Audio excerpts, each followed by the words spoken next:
Para minister e também ao senhor minister Geoffrey Weaver aqui para o Partido Raiz. Que toque de status ao minister? Sim, nós tomamos nota, bobo bisa de salida de minister Geoffrey Weaver como candidato para isso, de caso em Anang.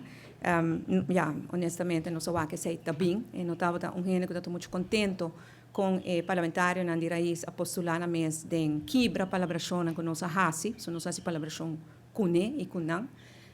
E botar o weita acaba de momento em Anang que não estou muito contente. Mas, em todo caso, para o que se trata, sua posição como minister, minha raia é petição de parte de caso que parteira de raiz, em qual o minister Weaver informa-me que o parteira de raiz a pedir pequena como minister, e esse é carta como raia esse man aqui recém, e me avisa que me minister de uma declaração por escrito de dois parlamentários na raiz, que Misha Raymond e Raymond Kamperveen, que não está sostener Geoffrey Weaver como minister para raiz, mas que não está parte de raiz mais de com. Para sobre nós como como map de governação ou de acordo para chegar na coalição, nós será vários acordos com o partido de raiz, nós chega a vários acordos com o líder de raiz, com o parlamentário na de raiz, não está tendo na mesma che. Que carta que se parteira está sostenendo não está suficiente para sobre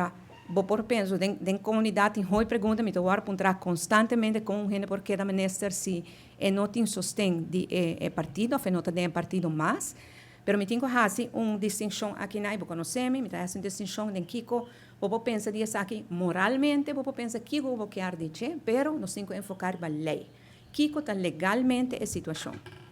e legalmente a situação está que se tem gente que está minister e tem sostém de maioria do parlamento é porque da minister e respeito que se está de partido não está de partido está